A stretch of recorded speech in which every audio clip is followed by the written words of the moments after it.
وَأَتِمُّوا الْحَجَّ وَالْعُمْرَةَ لِلَّهِ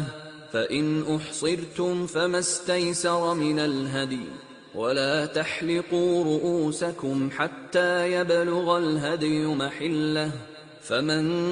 كَانَ مِنْكُمْ مَرِيضًا أَوْ بِهِ أَذًى مِّن رَّأْسِهِ فَفِدْيَةٌ مِّن صِيَامٍ أَوْ صَدَقَةٍ أَوْ نُسُكٍ فَإِذَا أَمِنْتُمْ فَمَنْ تَمَتَّعَ بِالْعُمْرَةِ إِلَى الْحَجِّ فَمَا اسْتَيْسَرَ مِنَ الْهَدْيِ فَمَنْ لَمْ يَجِدْ فَصِيَامُ 3 أيام في الحج و7 إذا رجعتم تلك 10 كاملة ذلك لمن لم يكن أهله حاضر المسجد الحرام واتقوا الله واعلموا أن الله شديد العقاب الحج أشهر معلومات فمن فرض فيهن الحج فلا رفث ولا فسوق ولا جدال في الحج وما تفعلوا من خير يعلمه الله وتزودوا فإن خير الزاد التقوى واتقون يا أولي الألباب. السلام علیکم ورحمۃ اللہ وبرکاتہ۔ امید ہے آپ سب لوگ خیریت سے ہوں گے۔ اللہ تعالیٰ آپ کا یہاں آنا، بیٹھنا، سننا، سب باتوں کو جس اچھی نیت کے ساتھ آپ یہاں آئے ہیں ان نیتوں کو بھی قبول کرے۔ نحمدہ ونصلی ونسلم علی رسولہ الکریم، اما بعد فاعوذ باللہ السمیع العلیم من الشیطان الرجیم من حمزه ونفخه ونفثه بسم اللہ الرحمن الرحیم رب اشرح لی صدری ویسر لی امری واحلل عقدۃ من لسانی یفقہوا قولی اللہم انی نسألک علما نافعا وعملا متقبلا ورزقا طیبا لا الہ الا انت سبحانک انی کنت من الظالمین یا حی یا قیوم برحمتک نستغیث حسبنا اللہ ونعم الوکیل ربنا آتنا فی الدنیا حسنة وفی الآخرة حسنة وقنا عذاب النار ربنا آتنا من لدنک رحمة وهیئ لنا من امرنا رشدا آمین ثم آمین۔ مناسک حج کے سلسلے کا یہ دوسرا پروگرام ہے۔ لاسٹ ٹائم ہم نے اس سلسلے کے پہلے پروگرام میں دیکھا تھا کہ حج اور عمرہ کی تیاری میں کن امور کا اہتمام کرنا چاہیے، یعنی کیا وہ ضروری باتیں ہیں جن کو ضرور مد نظر رکھنا چاہیے۔ تو مناسک حج کے سلسلے کے اس دوسرے پروگرام میں ہم سفر حج کی تیاری سے لے کر عمرے کی ادائیگی تک کا مرحلہ دیکھیں گے انشاءاللہ۔ اس سلسلے میں سنت امور کیا ہیں وہ جانیں گے۔ اس کے علاوہ سنت کے منافی امور کی بھی نشاندہی کی جائے گی تاکہ ہم بدعات سے بچ سکیں اور ہمارا عمرہ اور حج جو ہے وہ زیادہ سے زیادہ ہماری اپنی کوششوں، ایفرٹ اور اللہ کی توفیق کے ساتھ سنت کے مطابق ہو سکے، کیونکہ سنت کا طریقہ وہ طریقہ ہے جس کو اللہ کے رسول صلی اللہ علیہ وسلم کو اللہ تعالیٰ نے خود سکھایا۔ تو اس کا مطلب اللہ کے پسندیدہ امور اور طریقے وہی ہیں جو اس نے اپنے پیغمبر کو سکھا دیے۔ اس سلسلے میں کچھ ضروری ٹرمز اور اصلاحات کا جاننا اور جائزہ لینا ابتدا میں ہی ضروری ہے تاکہ جب بات آگے بڑھے تو ہم اس کو آسانی سے سمجھ سکیں۔ تو اس سلسلے میں سب سے پہلے ہم جو چیز دیکھیں گے وہ ہے حج اور عمرہ۔ حج اور عمرہ کی جو ٹرم ہے اس کو عموماً ہم بولتے ہیں، لیکن اس کا مطلب کیا ہے اور یہ کیوں بولتے ہیں وہ آج جان لیتے ہیں۔ یہ ٹرم جو ہے کب بولی جاتی ہے؟ حج اور عمرے کا مطلب ہوتا ہے کہ احترام کے ساتھ کسی یعنی جو محترم جگہ ہے اور چیز ہے اس کی طرف ارادہ کرنا۔ یعنی بیسیکلی اگر دیکھا جائے تو لغوی طور پر حج کا اور عمرے کا دونوں کا مطلب ہے ارادہ کرنا، لیکن یہ ارادہ کدھر ہے؟ یعنی کسی جو ہے قابل احترام چیز کا ارادہ کرنا اور وہ ہمارے لیے کیا ہے، اگر ٹرمینالوجی کو مسلم اصلاحات کے ساتھ دیکھیں، یعنی کہ کعبۃ اللہ کا، اور اس کے علاوہ یہ جو اللہ نے شاعر اللہ رکھے ہیں مکہ کے اس وادی کے ارد گرد، ان کو اس ٹائم پہ، یا جیسے حج کے دنوں میں تو اس میں ٹائم کی بھی قید ہے، جگہ کی بھی قید ہے، لیکن عمرے میں صرف جگہ کی قید ہے، اس قید کو مد نظر رکھتے ہوئے ارادہ کرنا اور ان امور کو سر انجام دینا،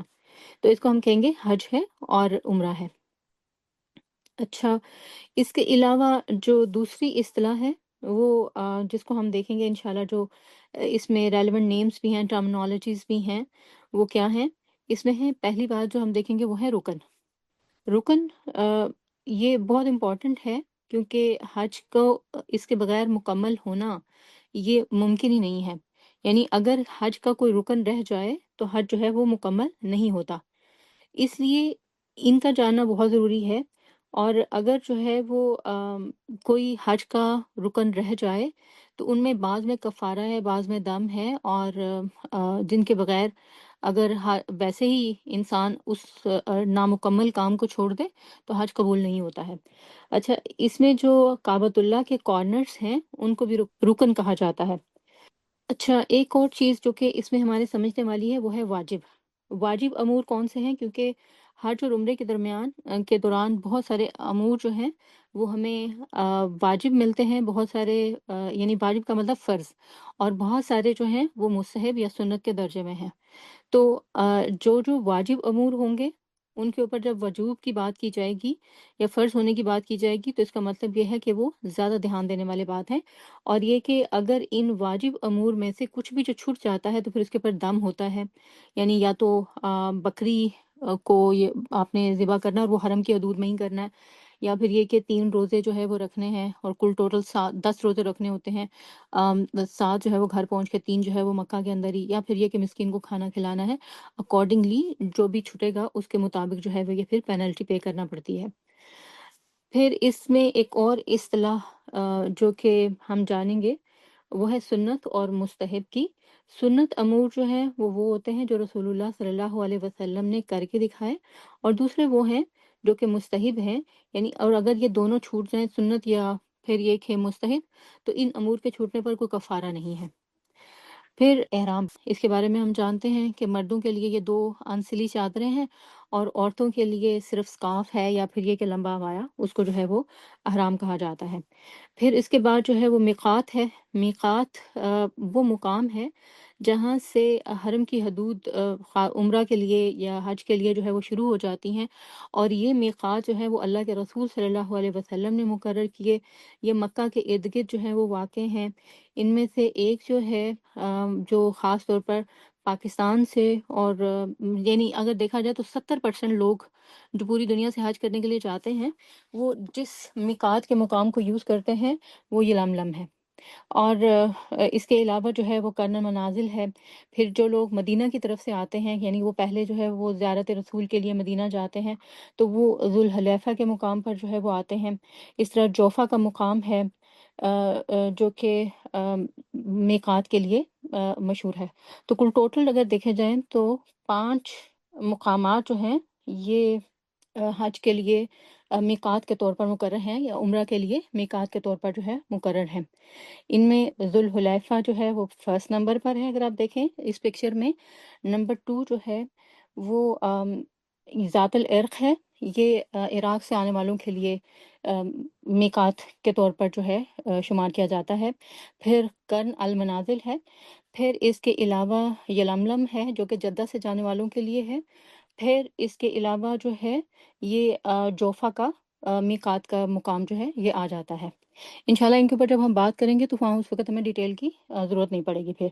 اچھا، پھر تلبیہ ہے۔ تلبیہ کا جب لفظ بولا جاتا ہے تو اس سے جو ہے وہ فوراً ہمارے ذہن میں کیا آتا ہے کہ جب ہم الفاظ بولتے ہیں لبیک اللہم لبیک کے۔ اچھا، پھر اس کے علاوہ جو ٹرم ہمیں پتہ ہونی چاہیے وہ یہ ہے کہ حدود حرم، حدود حرم جو ہے یہ جب بولی جاتی ہیں تو ان کا جو ہے وہ کیا مطلب ہے۔ حدود حرم جو ہیں یہ کون کون سی ہیں، ان کو بھی جو ہے وہ اگر ہم دیکھ لیں، ان میں دیکھیں یہ ایک تو میقات ہیں، اور پھر دوسری جو ہے وہ حرم کی حدود ہیں۔ میقات شروع ہوتی ہیں تو ساتھ ہی حرم کی حدود جو ہے وہ شروع ہو جاتی ہیں۔ اچھا، ان میں سے جو لوگ میقات اور حرم کے درمیان رہتے ہیں ان کو اہل ہل کہتے ہیں، اور جو حرم یعنی کہ مکہ کے اندر رہتے ہیں، مکہ کی وادی کے اندر رہتے ہیں، ان کو اہل حرم کہا جاتا ہے۔ باب عمرہ اور باب فہد ہے۔ یہ جو باب فہد ہے یہ عمرہ کرنے والوں کے لیے مخصوص ہوتا ہے کہ وہ یہاں سے اندر انٹر ہوں گے۔ اچھا، پھر ایک اور ٹرم یوز کی جاتی ہے مطاف کی۔ مطاف کیا ہوتا ہے؟ حرم کے اندر انٹر ہو کر جو خانہ کعبہ کے ارد گرد کی جگہ ہے جہاں طواف کیا جاتا ہے، وہاں پر جو ہے جو کعبہ کے ارد گرد گھومنے والے، عمرہ کرنے والے یا حج کرنے والے لوگ ہیں، وہ جب طواف کر رہے ہوتے ہیں اس جگہ کو جو ہے مطاف کہا جاتا ہے۔ یعنی خانہ کعبہ کے ارد گرد وہ جگہ جہاں پر 7 چکر لگائے جاتے ہیں اس کو مطاف کہا جاتا ہے۔ پھر حجر اسود جو ہے، حجر اسود یہ خانہ کعبہ کی ایک دیوار میں جو ہے وہ نصب ہے۔ یہ لفظ بھی جو ہے وہ ہمیں بار بار سننے کو ملتا ہے۔ پھر مقام ابراہیم ہے، اور یہ سارے کے سارے وہ مقام ہیں جن کا تعلق ہمارے عمرے کے ساتھ اور ہمارے طواف کے ساتھ بہت گہرا ہے۔ پھر اسی طرح سے خانہ کعبہ کا جو نقشہ ہے اس کے بارے میں ہمیں جاننا بہت ضروری ہے، کیونکہ ظاہر ہے یہ اسی نقشے اور اسی کمرے کے ارد گرد ہی ہمیں چکر لگانا ہوتے ہیں، اور اس کے مختلف کارنرز ہیں جن پر مختلف دعائیں یا پھر یہ کہ اذکار یا پھر استلام، اس طریقے سے جو بھی بات ہے اس کو شروع کیا جاتا ہے۔ استلام کا ذکر جو ہے وہ آگے چل کر آئے گا۔ استلام یعنی کہ جہاں ہاتھ اوپر اٹھا کر اللہ بسم اللہ اللہ اکبر کہہ کر جب عمرہ شروع کیا جاتا ہے، تو اس میں آپ دیکھیں آپ کو کارنرز نظر آ رہے ہیں، رکن عراقی ہے، پھر ایک طرف آپ کو حتیم نظر آ رہا ہے۔ یہ جو حتیم ہے یہ خانہ کعبہ کا حصہ تھا۔ جب ابراہیم علیہ السلام نے اور اسماعیل علیہ السلام نے خانہ کعبہ کی بنیادیں اٹھائی تھیں تو حتیم جو ہے یہ مستطیل جو کمرہ تھا، جو بلیک ہمیں روم نظر آ رہا ہے، یہ اس کا حصہ تھا، ان سائڈ روم تھا، ان سائڈ پارٹ تھا اس کا۔ جب اللہ کے نبی صلی اللہ علیہ وسلم کے زمانے میں مشرکین مکہ نے خانہ کعبہ کو دوبارہ سے اس کی بنیادوں پر استوار کرنا چاہا، تو اس وقت انہوں نے حساب لگایا کہ ہمارے پاس جو ہمارے حلال کے ذرائع ہیں جن سے ہم خانہ کعبہ کی تعمیر کرنا چاہ رہے ہیں، اس میں صرف اور صرف اتنے حصے کی تعمیر ہو سکتی ہے۔ تو انہوں نے پھر اتنے حصے کی تعمیر کر دی، اور خانہ کعبہ کی دیواریں بہت بلند ہیں، تقریباً 55 فٹ، تو 55 فٹ تک جو ہے وہ اس دور میں بھی بہت بلند تھی، تو 55 فٹ تک جو ہے وہ دیواریں اٹھا دی انہوں نے، اور باقی حصے کے لیے کیونکہ ظاہر ہے کہ ریسورسز نہیں تھے، پیسہ نہیں تھا، حلال کی انکم سے نہیں تھا، تو اس کو انہوں نے پھر ایک دیوار اس طرح سے کر کے تو اس کو چھوڑ دیا۔ اس کو حتیم کہا جاتا ہے۔ رسول اللہ صلی اللہ علیہ وسلم نے اپنے دور میں چاہا کہ آپ خواہش تھی کہ اس کو ابراہیمی بنیادوں پر استوار کیا جائے، اور اس بات کا اظہار آپ نے حضرت عائشہ سے بھی کیا اور کہا کہ اے عائشہ، میرا دل چاہتا ہے کہ میں اس کو انہی بنیادوں پر استوار کروں جس طرح سے اسماعیل علیہ السلام اور ابراہیم علیہ السلام نے کیا تھا، مگر تیری قوم نئی نئی جہالت سے نکلی ہے، یعنی کہ ابھی میں اس کام کو شروع نہیں کر سکتا، کہ ہو سکتا ہے کہ یہ اس سے کچھ اور ہی فتنہ کھڑا کر دیں۔ تو آپ صلی اللہ علیہ وسلم نے چاہا تھا اس کو استوار کرنا، لیکن اللہ کی مشیت بہرحال کچھ اور تھی۔ اچھا، ایک اور اصطلاح جس کا جاننا آپ کے لیے ضروری ہے وہ ہے میزاب رحمت کا۔ میزاب رحمت کے بارے میں اکثر لوگ جو ہے جو کیا کہتے ہیں، رحمت کا پرنالہ، یعنی یہاں سے جو کعبۃ اللہ کے اوپر بارش کا پانی ہوتا ہے وہ بھی دائرے کے نیچے گرتا ہے اور لوگ اس میں نہاتے ہیں۔ اچھا، اسی طرح جو ہے وہ اجتباء کی بھی جو ٹرم ہے یہ استعمال کی جاتی ہے۔ اس کا مطلب کیا ہوتا ہے کہ جب مرد جو ہیں وہ خاص طور پر طواف عمرہ کرتے ہیں تو اللہ کے نبی صلی اللہ علیہ وسلم کی سنت کے مطابق اپنا ایک کندھا جو ہے اس کو خالی رکھتے ہیں، یعنی اس کے اوپر کپڑا نہیں ڈالتے، اس کو اجتباء کہا جاتا ہے۔ پھر استقبال ہے۔ استقبال کا مطلب کیا ہے کہ ابھی آپ نے طواف شروع نہیں کیا، اور طواف شروع کرنے سے پہلے آپ حجر اسود کی سیدھ میں آئے ہیں، تو اس کو استقبال کہا جائے گا، کہ ابھی آپ جو ہے وہ جیسے ہم کہتے ہیں نا استقبال قبلہ، تو ابھی ہم نے نماز شروع نہیں کی ہوتی، ہم صرف اپنا رخ جو ہے وہ قبلہ کی طرف کر کے کھڑے ہوتے ہیں۔ تو اسی طرح استقبال عمرہ میں بھی یا استقبال طواف میں بھی جو رخ ہے وہ حجر اسود کی طرف ہوتا ہے، ظاہر خانہ کعبہ کی دیوار میں ہے وہ، تو حجر اسود کی سیدھ میں آ کر کھڑے ہوتے ہیں تاکہ یہاں سے اب جو ہے وہ عمرہ شروع ہوگا۔ پھر اسی طرح استلام ہے۔ استلام جو ہے یہ جب پہلا چکر شروع کرتے ہیں اور پہلے چکر سے لے کر جو 7 چکر ہیں، ہر چکر کو شروع کرنے سے پہلے جو طواف کرنے والا ہے وہ استلام کرتا ہے، یعنی کہ اپنے ہاتھ اٹھاتا ہے حجر اسود کی طرف، یعنی خانہ کعبہ کی طرف ہی حجر اسود کی سیدھ میں، اور اس وقت جو الفاظ کہتا ہے وہ بسم اللہ اللہ اکبر کے ہیں، اور اس کے ساتھ ہی اس کا پھر طواف شروع ہو جاتا ہے، وہ چلنا شروع کر دیتا ہے، اور اس کو استلام کہا جاتا ہے۔ ایک اور ٹرم جو ہے وہ ہے رمل کی، یہ مردوں کے لیے ہے۔ یہ ٹرم ظاہر ہے کہ وہ اس طریقے سے چلتے ہیں، رمل کا مطلب یہ ہے کہ اکڑ کے چلنا یا اچھل اچھل کر چلنا، اور جو طواف عمرہ کے پہلے 3 چکر اسی طریقے سے مردوں کو اللہ کے نبی صلی اللہ علیہ وسلم کی سنت کے مطابق لگانا ہوتے ہیں، اور باقی 4 چکر جو ہیں وہ نارمل واک کے ساتھ وہ لگاتے ہیں۔ طواف کے بارے میں ہم جانتے ہیں، سبھی جانتے ہیں کہ خانہ کعبہ کے ارد گرد جو 7 چکر لگائے جاتے ہیں اس کو طواف کہا جاتا ہے، اور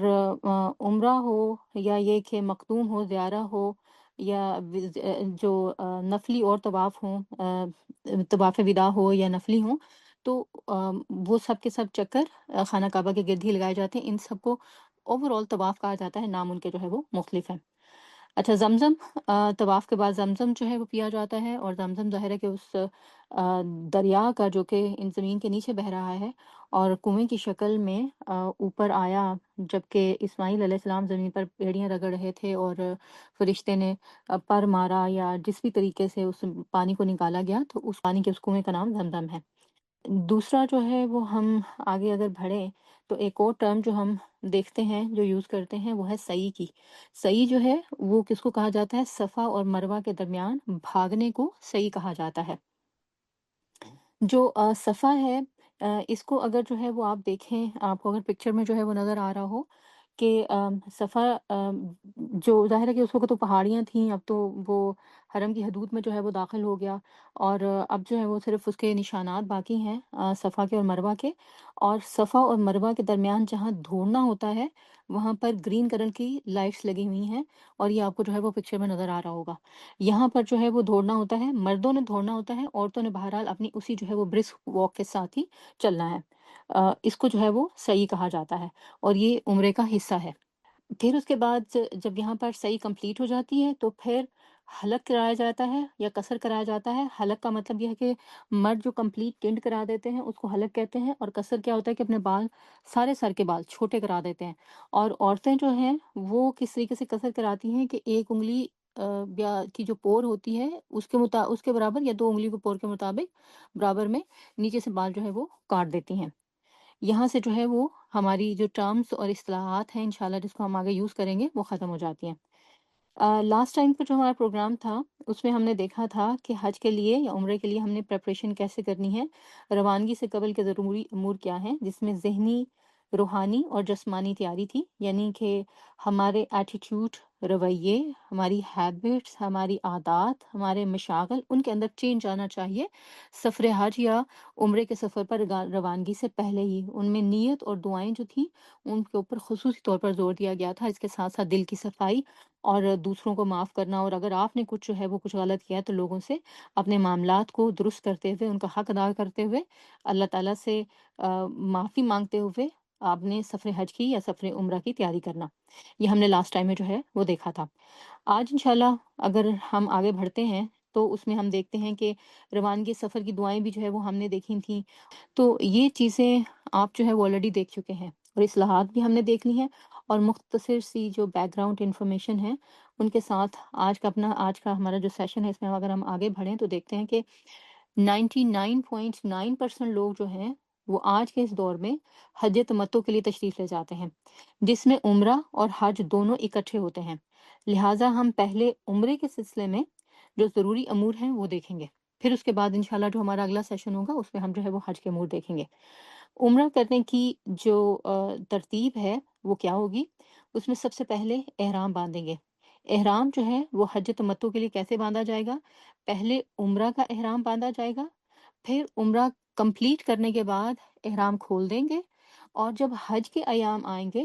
یعنی 8 ذی الحجہ کو دوبارہ جو ہے حج کے لیے احرام باندھا جائے گا، اور پھر مناسک حج جو ہے وہ ادا کیے جائیں گے، اور یہ مکہ ہی میں جو ہے وہ حج کا احرام باندھنا جو ہوگا۔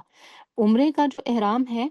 وہ میقات سے، جن کا ذکر ہم نے پہلے کیا تھا، وہ جو 5 میقات مکہ کے ارد-گرد ہیں، وہاں پر کسی بھی جگہ سے باندھا جا سکتا ہے۔ اس کے علاوہ جب آپ نکلیں گے تو وہ احرام اپنی اپنی جگہ سے بھی، یعنی کہ ایئرپورٹ سے بھی باندھا جا سکتا ہے۔ اس کا ذکر انشاءاللہ ہم آگے کریں گے۔ اچھا، مردوں کا احرام جو ہے وہ کیسا ہوگا کہ 2 آنسلی چادریں ہیں، اس کے علاوہ انہوں نے ایسے شوز پہننے ہیں جس میں ان کے ٹخنے جو ہے وہ ننگے رہیں گے، اور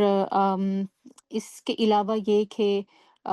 جوتے وہ پہن سکتے ہیں، چپلیں ہوں یا پھر یہ کہ اصل سینڈل ہوں، اس میں کوئی حرج نہیں ہے۔ یعنی ننگے پیر جو ہے یہ ضروری نہیں ہے، فرض نہیں ہے کہ ننگے پاؤں ہی طواف ہوگا۔ عورتوں کے لیے جو احرام ہے اس میں کوئی خاص جو ہے وہ شرط نہیں ہے، صرف ایسا ہو کہ وائٹ، اگر آپ لباس پہننے ہیں تو ظاہر ہے کہ اپنی موسم کے لحاظ سے آپ پہنیں گے، اسکارف ہو تو آپ اپنے موسم کے لحاظ سے لیں گے، لیکن وہ چیز ہو، اسکارف اور عبایا دونوں آپ کے ایسے لباس ہوں جو کہ آپ کے ستر کو، آپ کے حجاب کو جو ہے وہ ڈھانپتے ہوں۔ سفید لباس ہی جو ہے وہ کیوں پہنا جاتا ہے، تو اس میں موسم کی گرمی، شدت، حدت، یا پھر یہ کہ اس کی وجہ سے جو رنگ کا انتخاب ہے وہ بھی ایک ریزن ہو سکتی ہے، لیکن اللہ کے نبی صلی اللہ علیہ وسلم کی ایک حدیث ہے اس سلسلے میں کہ آپ صلی اللہ علیہ وسلم نے ارشاد فرمایا کہ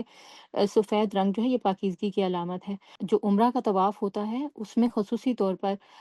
جو چادریں ہوتی ہیں احرام کی، وہ سفید رنگ ہی کی ہوتی ہیں۔ باقی جو دوسرے طواف ہیں ان میں یہ اہتمام کرنا ضروری نہیں ہے، اس میں آپ کوئی بھی رنگ جو ہے وہ پہن سکتے ہیں، کوئی بھی جو ہے وہ ڈریس کوڈ آپ کا ہو سکتا ہے۔ جو عمرہ کے سلسلے میں ضروری مسنون امور جن کا خیال کرنا بہت ضروری ہے وہ کیا ہیں کہ احرام کیسے باندھا جائے گا عمرہ کرنے سے پہلے۔ اس میں سب سے پہلے جو ہے وہ غسل کریں گے۔ یعنی عمرہ اور حج کا مطلب یہ نہیں ہے کہ ہم نے مکمل طور پر گندگی کی حالت میں رہنا ہے، وہ تو جب احرام باندھ لے انسان پھر اس وقت یہ ہے کہ اپنی ظاہری حالت کی فکر کرنا چھوڑے اور اپنے رب کے تعلق کے اوپر جو ہے وہ زور دے، وہ اس بات پر ہے۔ لیکن اس سے پہلے صفائی اور جو ستھرائی ہے اس کا پورا انتظام کرنا ہے،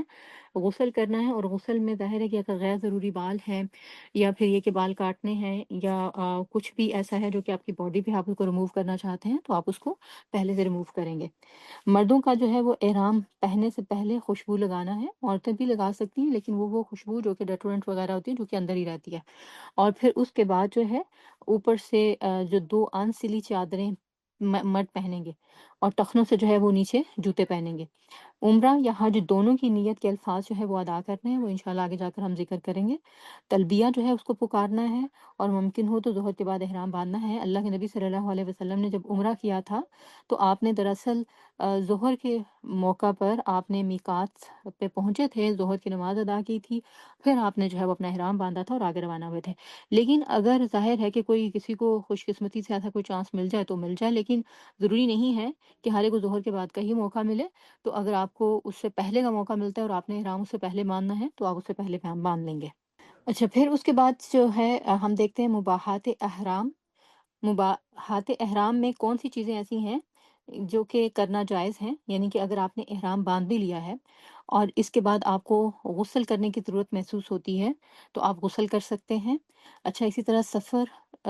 کے دوران اگر ظاہر ہے کہ انسان کو جیسے کبھی پسینہ آ جاتا ہے اور جسم پر اس کی وجہ سے کھجلی ہونے لگتی ہے سر میں یا جسم پر، تو اس کو کھجا بھی جو ہے وہ سکتے ہیں۔ حضرت عائشہ سے کسی نے پوچھا تھا کہ کیا میں احرام کی حالت میں اپنے جسم کو، سر کو کھجا سکتا ہوں؟ تو انہوں نے اس کے اوپر اس کو جواب دیا کہ اگر تمہارے کوئی ہاتھ باندھ دے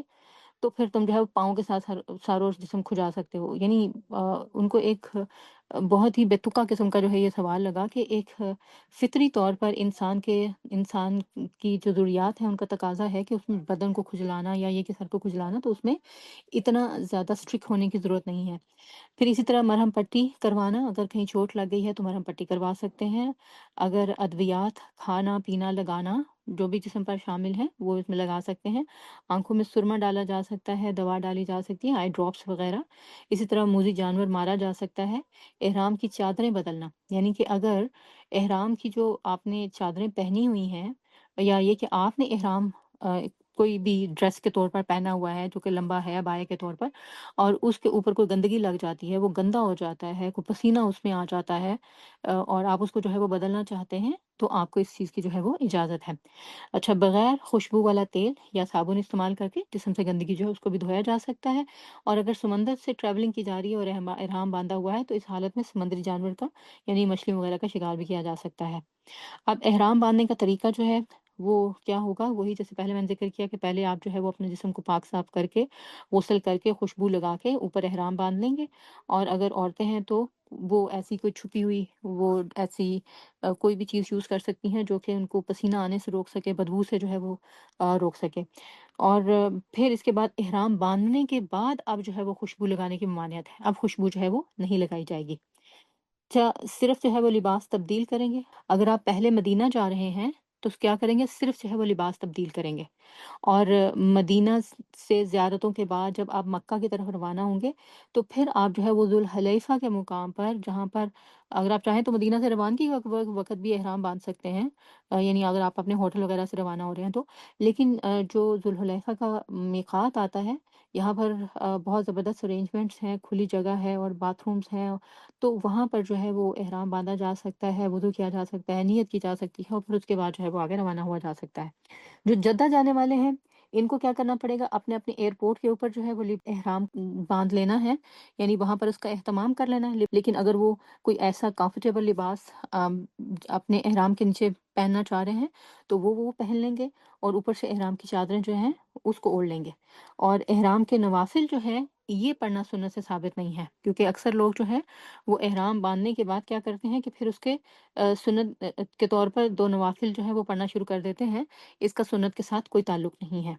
اچھا، جو ممنوعات احرام ہیں مردوں کے لیے اور عورتوں کے لیے، وہ ان میں سے ایک جمع ہے، اور متعلقات جمع یعنی کہ کوئی بھی سیکشل ریلیشن شپ یا اس سے متعلق کوئی بھی سوچ خیال جو ہے وہ احرام کا جو ادب ہے اس کے منافی ہے، وہ نہیں آنا چاہیے۔ لڑائی جھگڑا یہ منافی ہے، یہ ادب کے خلاف ہے احرام باندھنے کے بعد۔ پھر اس کے بعد جو ہے وہ تمام گناہ اور نافرمانی کے کام، یعنی نہ کسی کی چغلی کی جا سکتی ہے، نہ غیبت کی جا سکتی ہے، نہ کسی پر ظلم کیا جا سکتا ہے، نہ کسی کے ساتھ لڑائی جھگڑا کیا جا سکتا ہے، نہ کسی کو دھکے دیے جا سکتے ہیں، نہ کسی کی جگہ پر جا کر خود بیٹھا جا سکتا ہے۔ اسی طرح جو ہے وہ خوشبو لگانا، یہ بھی جو ہے وہ احرام کے ادب کے منافی ہے۔ نکاح کرنا، کرانا، پیغام بھجوانا، یعنی اس حالت میں کسی کو کوئی پسند آ گیا اور اس سے اپنی جو ہے پسندیدگی کا اظہار کر دے تو یہ بھی جو ہے وہ کیا ہوگا، یہ جو احرام کی حالت ہے اور اس میں جو ادب ہونا چاہیے اس کے خلاف ہے۔ لیکن یہ کہ ان امور میں سے اگر کوئی بھی شخص کوئی کام کر لیتا تو اس کو پر دم واجب نہیں ہوگا۔ ہاں، یہ بات ہے اور ہے کہ ظاہر ہے کہ اگر تقاضا اور ادب پورا نہیں کیا تو پھر اس میں ظاہر ہے کہ انسان کے اجر میں ثواب میں جو ہے وہ کمی ہو جائے گی۔ بال یا ناخن کاٹنا، یہ بھی جو ہے جب احرام کی حالت میں ہو انسان تو اس کے لیے ادب کے خلاف ہے۔ اچھا، خشکی کا شکار کرنا اور شکاری کی مدد کرنا، شکار کیا ہوا جانور ذبح کرنا، یہ سب بھی احرام کی حالت میں خشکی پر جو ہے ناجائز ہیں۔ اچھا، اس کے بعد جو ہے ممنوعات احرام مردوں کے لیے، صرف مردوں کے لیے سلا ہوا کپڑا پہننا، سر پر ٹوپی یا پگڑی پہننا، موزے یا جرابیں پہننا، یعنی احرام کی حالت ہو جب تو مرد یہ تینوں کام نہیں کر سکتے۔ دوسری طرف جو ہے عورتیں وہ کیا کرتی ہیں، وہ سلا ہوا کپڑا پہنتی ہیں احرام کی حالت میں، ان کا احرام جو ہے وہ سلا ہوا ہوتا ہے۔ اچھا، اور وہ نقاب استعمال نہیں کر سکتی، دستانے نہیں پہن سکتی، ان کے ہاتھ اور منہ جو ہیں، منہ کی ٹکیا یہ کھلی ہوگی۔ اب میقات پر پہنچ گئے آپ، یعنی آپ نے جو ہے وہ روانگی سفر کا ارادہ کر لیا، سفر کی دعائیں پڑھ لیں جن کا ذکر ہم نے لاسٹ ٹائم میں کیا تھا، اور وہاں سے آپ جو ہے وہ جہاز میں سوار ہو گئے۔ جب آپ جہاز میں سوار ہوئے ہیں تو آپ وہیں پر بھی نیت کر سکتے ہیں۔ احرام پہننے کا مطلب یہ نہیں ہے کہ اب آپ کی احرام کی حالت ہو گئی ہے، احرام کی حالت اس وقت ہوگی جب آپ باقاعدہ نیت کر لیں گے۔ تو نیت جو ہے وہ یا تو آپ نے میقات پر کرنی ہے یا پھر آپ اپنے گھر سے روانگی کے وقت ہی کر رہے ہیں۔ تو سہولت اس میں ہے کہ آپ میقات پہ کریں، کیونکہ وہاں پر آپ جو ہے وہ ظاہر ہے کہ جب آپ جہاز میں بیٹھے ہیں کوئی کپڑے وغیرہ گندے ہو سکتے ہیں، اور یا کوئی اور بھی جو ہے وہ انسان کے ساتھ مسئلہ ہو سکتا ہے، لیکن جب میقات آتا ہے تو خاص طور پر ظاہر ہے کہ وہ فلائٹس جو کہ عرب کنٹریز سے تعلق رکھتی ہیں اور ان کو پتہ ہوتا ہے کہ یہاں جو عمرہ کرنے والے لوگ ہیں، یا پھر یہ کہ دوسری فلائٹس کے بھی لوگ جو جانتے ہیں کہ یہ لوگ زائرین ہیں، تو وہ ان کے لیے میقات پر پہنچنے سے پہلے ہی 25-30 منٹ پہلے اناؤنس کر دیتے ہیں کہ آگے میقات آنے والا ہے۔ تو جیسے پھر میقات آتا ہے تو وہاں پر لوگ جو ہے پھر نیت کر لیتے ہیں، یعنی میقات پر پہنچ کر جو ہے وہ کیا کرنی ہے، اب نیت کرنی ہے، چاہے وہ ذوالحلیفہ ہو، چاہے یلملم ہو، چاہے جوفہ ہو، کرن المنازل ہو، ذات العرق ہو۔ تو یہ جو مصر اور اردن سے آنے والے لوگ ہیں ان کے لیے ذات عرق ہے، اور اسی طرح کرن المنازل طائف سے آنے والوں کے لیے، سمندری راستے سے آنے والوں کے لیے جوفہ ہے، یلملم جدہ سے آنے والوں کے لیے ذوالحلیفہ مدینہ کے راستے میں آتا ہے۔ تو ان جگہوں پر، ان میقات کے ان مقامات پر پہنچ کر اب آپ نے عمرہ کی جو ہے وہ نیت کرنی ہے، کیونکہ آپ حج تمتع کے لیے جا رہے ہیں۔ اگر حج قران کے لیے جا رہے ہوں گے تو حج اور عمرہ کی نیت اکٹھی ہوگی، لیکن حج تمتع کے لیے اگر جا رہے ہیں تو پہلے عمرہ کی نیت ہوگی۔ اور رسول اللہ صلی اللہ علیہ وسلم نے فرمایا کہ حجاج اور معتمرین، یعنی حج اور عمرہ کرنے والے، اللہ کے وفد یعنی کہ مہمان ہیں۔ اگر وہ اللہ تعالیٰ سے دعا کرتے ہیں تو وہ ان کی دعاؤں کو قبول کرتا ہے، اور اگر وہ اس سے مغفرت طلب کرتے ہیں تو وہ انہیں معاف کر دیتا ہے۔ تو یعنی اس حالت میں اب آپ جب عمرہ کی نیت کریں گے تو آپ اللہ کے وفد بن جائیں گے، اللہ کے مہمان بن جائیں گے، اور اس حالت میں کرنے کے کام جو آپ کو بتائے گئے ہیں، ذکر اور خصوصی طور پر دعائیں، کہ اللہ تعالیٰ آپ کی دعاؤں کو خصوصی طور پر سنتے ہیں اور سنیں گے۔ اچھا، عمرہ کی نیت جو ہے، میقات کے مقام پر پہنچ کر آپ جو ہے وہ عمرہ کی نیت کے الفاظ ادا کریں گے باقاعدہ۔ نماز کے موقع پر تو ہوتا ہے نا کہ آپ کا زبان سے نیت کے الفاظ کو ادا کرنا ضروری نہیں ہے، جو بھی آپ کے دل میں ہے، اور جس نماز کے لیے آپ اٹھے ہیں، کوشش کی، ایفرٹ کی، آپ جائے نماز پر آ کر کھڑے ہوئے، تو آپ کی نیت شمار کی جائے گی۔ اچھا، لیکن عمرہ کے لیے اور حج کے لیے اللہ کے نبی صلی اللہ علیہ وسلم نے نیت کے الفاظ سکھائے ہیں، لہٰذا اس موقع پر ہم نیت کے الفاظ ادا کریں گے اور کیا کہیں گے؟ اللہم لبیک عمرتن، اے اللہ میں عمرے کے لیے حاضر ہوں۔ اور اگر حج کران ہوگا تو پھر ہم کہیں گے اے اللہ لبیک عمرۃ و حج، کہ اے اللہ میں عمرے اور حج کے لیے حاضر ہوں۔ حج کران اور حج افراد اور حج تمتع، ان کا ذکر آگے چل کر انشاءاللہ اگلے سیشن میں بیان کریں گے۔ ابھی میں نے اس لیے صرف کہا تھا کہ اس وقت 99.9% لوگ جو کہ حج کے لیے جاتے ہیں وہ حج تمتع کے لیے ہی جاتے ہیں، اس میں عمرہ پہلے ادا کیا جاتا ہے۔ تو اس لیے پہلے عمرے کی نیت کی جاتی ہے، اور پھر عمرہ ادا کرنے کے بعد احرام کھول دیا جاتا ہے، حج کی نیت بعد میں الگ سے ہوتی ہے۔ اس لیے ہم اس وقت صرف کیا کر رہے ہیں؟ عمرہ کی نیت کر رہے ہیں۔ پھر اس کے بعد جو ہے، اگر یہ سچویشن ہو کہ کسی کو یہ ڈر ہو، یعنی کوئی بہت ضعیف ہے یا پھر بیمار ہے، اور اس کو یہ ڈر ہو کہ میں نے عمرہ کا احرام تو باندھ لیا، لیکن یہ کہ ہو سکتا ہے کہ میں عمرہ نہ ادا کر پاؤں، تو پھر کیا ہوگا اس صورت میں؟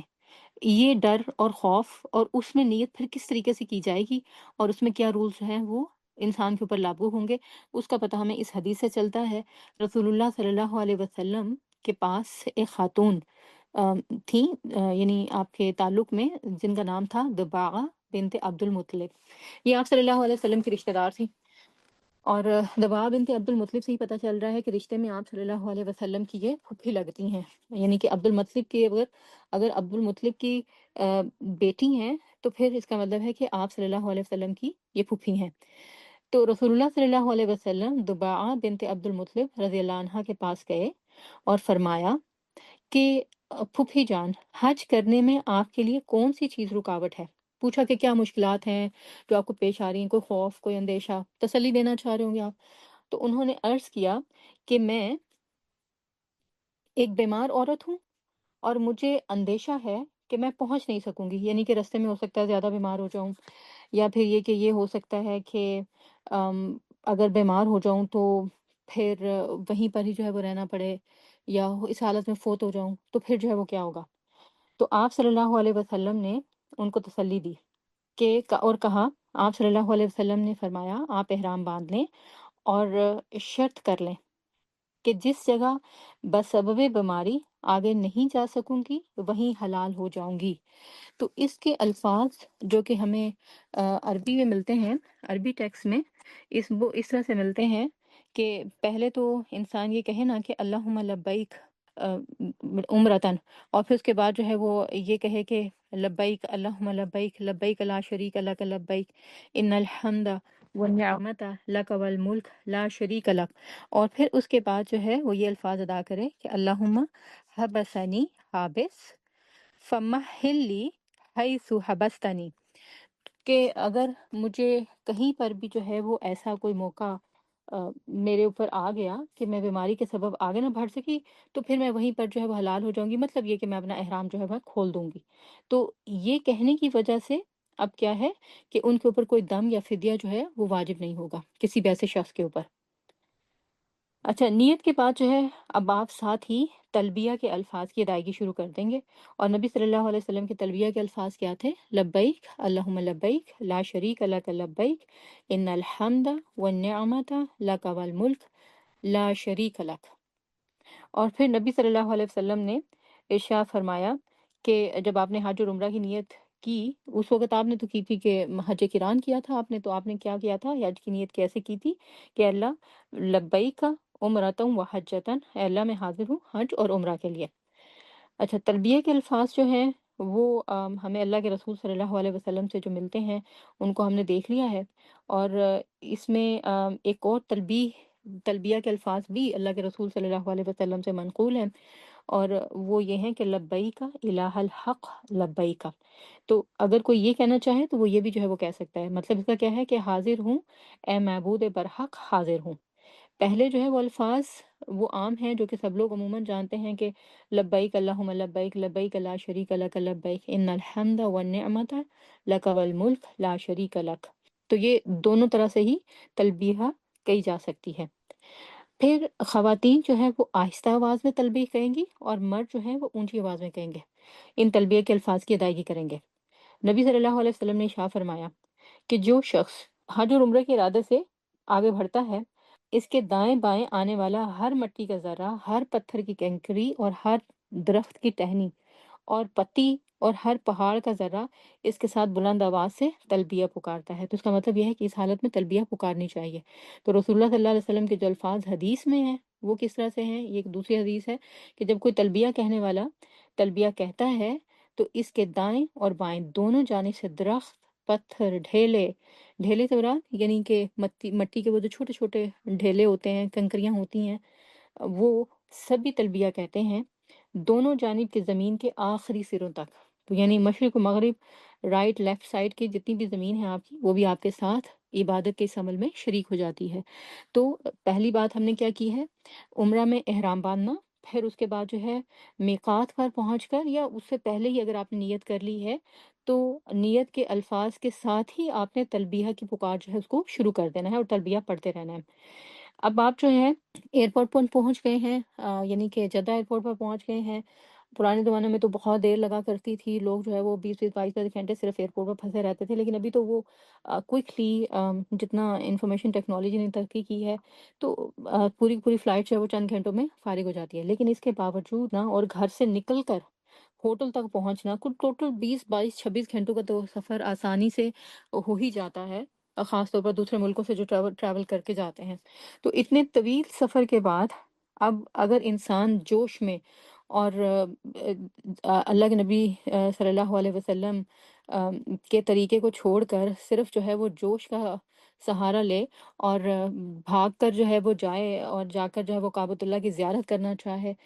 تو اس میں کیا ہوگا کہ وہ ظاہر ہے اس میں اس کو کوئی روک تو نہیں سکتا، کوئی اس کے اوپر حلال یا حرام کی حدود تو عائد نہیں ہوتی ہیں، لیکن ظاہر ہے کہ جو عبادت کا ایک انسان کو حسن ہوتا ہے وہ نصیب نہیں ہوتا پھر، یا پھر یہ کہ جو عبادت کا ایک سکون ہوتا ہے، جو خوشی ہوتی ہے، وہ اس سے محروم ہو جاتا ہے، کیونکہ ظاہر ہے اتنے طویل سفر کے بعد انسانی جسم کا کوئی تقاضا ہے کہ اس کو سفر سے کوئی آسانی چاہیے، کوئی اس کو آرام چاہیے، کوئی ریسٹ چاہیے، تو لہٰذا کرنا کیا چاہیے؟ اور اللہ کے نبی صلی اللہ علیہ وسلم کی سنت بھی یہی تھی کہ آپ نے بھی جو ایک مقام تھا اس پر پہنچ کر دوبارہ سے فریش ہوئے تھے، آرام کیا تھا، اور پھر آپ نے اپنا آگے کا سفر جو ہے عمرہ کے لیے شروع کیا تھا۔ تو اب آپ جو ہے وہ ہوٹل پہنچ جائیں، جب اپنے اپنے مقام پر پہنچ جائیں تو پہلے جو ہے وہ ریسٹ کر لیں، کچھ ریسٹ کرنے کے بعد فریش ہونے کے بعد اب آپ جو ہے وہ اپنے عمرہ کے لیے روانہ ہو سکتے ہیں۔ اس کے لیے اب آپ کو جو ہے وہ کرنا کیا ہے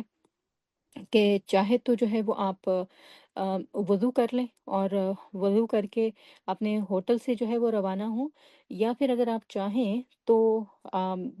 آپ نے احرام تو باندھا ہی ہوا ہے، نیت بھی آپ کی ہے، اور ہوٹل سے آرام فرما چکے ہیں اب آپ، تو عمرے کی ادائیگی کے لیے سب سے پہلے اب آپ جو ہے وہ وضو کا اہتمام کریں گے، چاہے وہ ہوٹل کے کمرے سے کریں یا پھر یہ کہ ہوٹل کے کمرے سے روانگی کے وقت تو نہ کریں، لیکن حرم کے باہر کے لگے ہوئے جو غسل خانے ہیں وہاں سے جو ہے وہ آپ وضو کر لیں۔ نماز اور طواف دونوں کے لیے وضو ضروری ہے، نماز کے لیے بھی اور طواف کے لیے بھی۔ نماز بھی وضو کے بغیر نہیں ہوتی اور طواف بھی وضو کے بغیر نہیں ہوتا۔ دوران نماز اگر وضو ٹوٹ جائے تو فریش وضو کے بعد دوبارہ نماز شروع کی جاتی ہے۔ اسی طریقے سے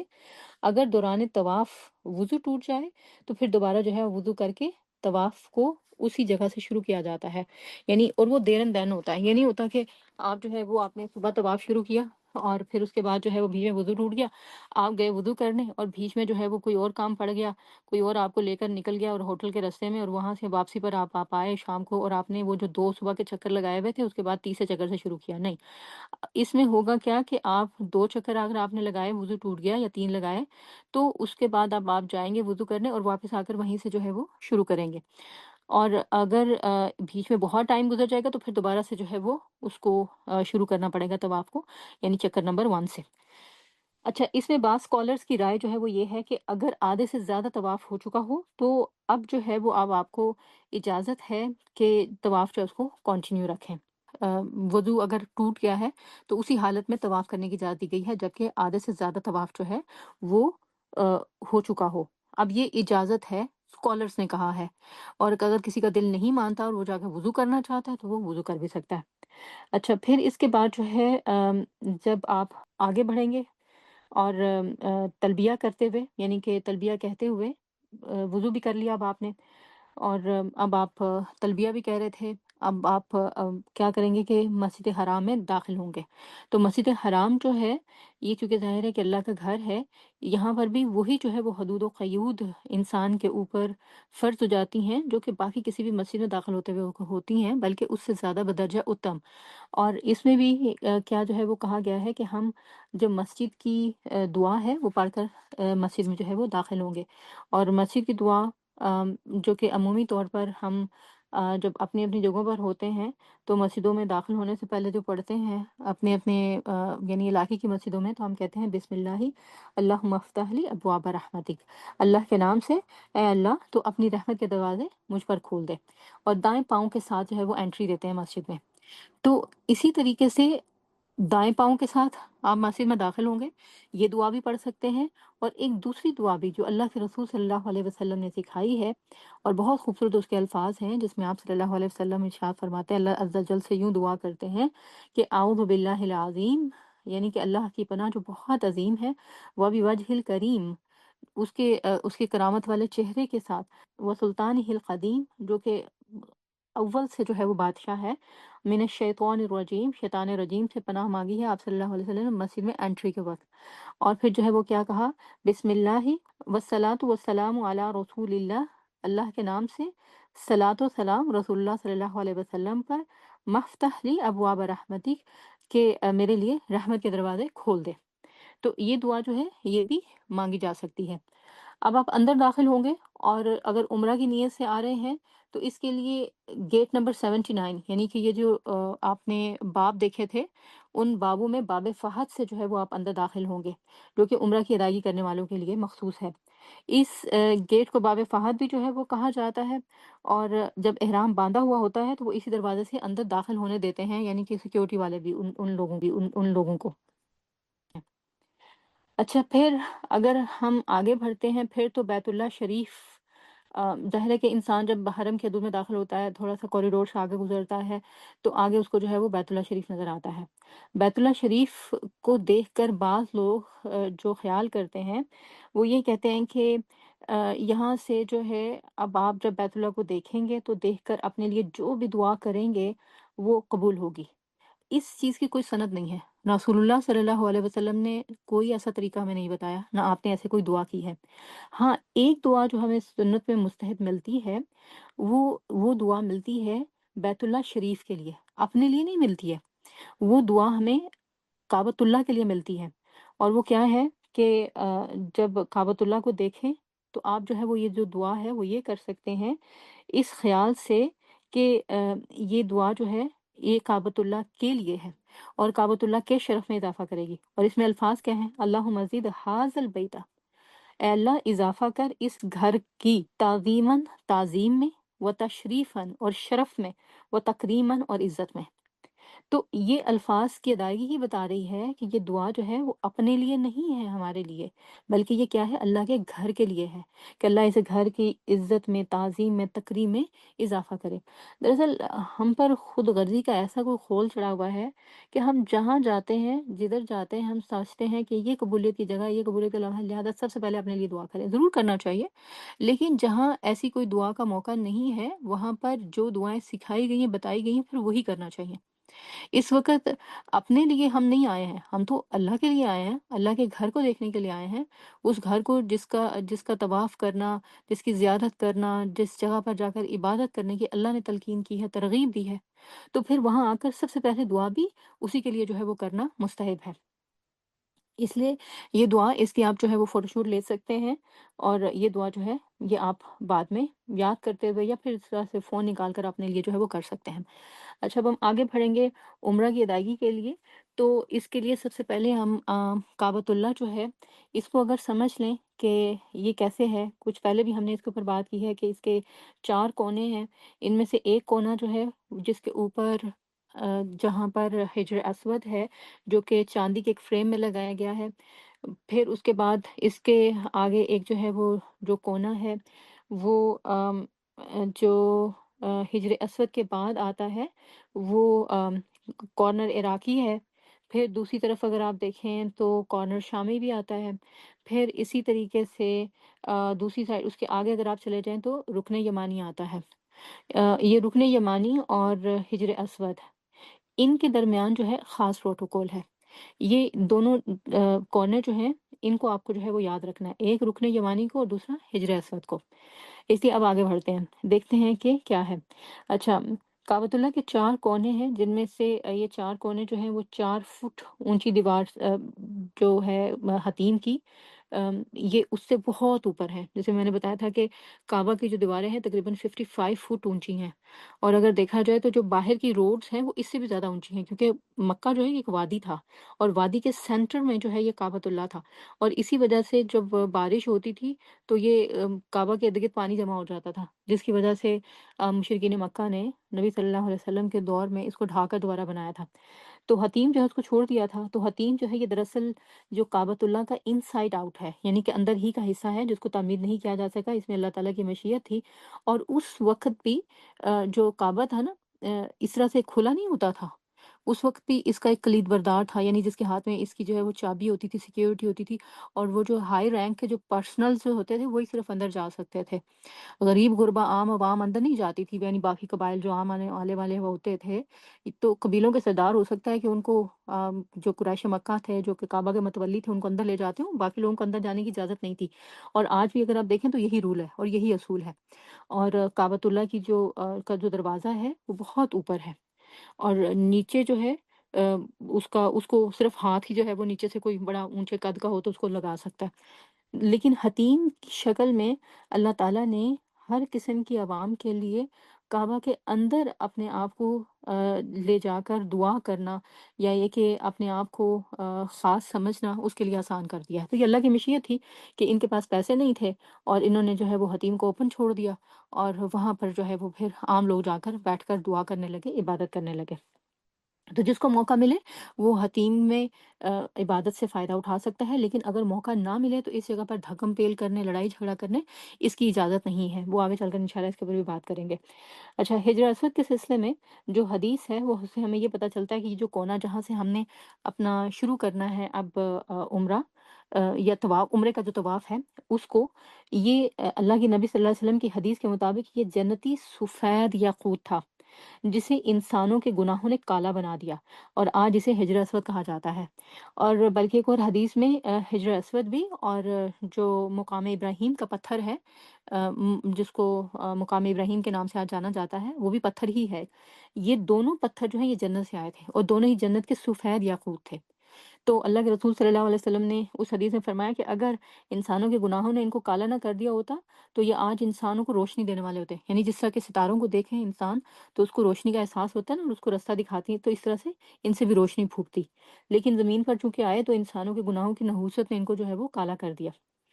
اچھا، پھر آگے جو ہے وہ اگر چل کر ہم بات کریں کہ یہاں پر جو حجر اسود ہے، یہاں سے اب ہم طواف شروع کریں گے۔ طواف کے سلسلے میں جو حج تمتع ادا کرنے والے لوگ ہیں، ان کے ذمہ 3 طواف واجب ہوتے ہیں۔ طواف عمرہ ہوتا ہے،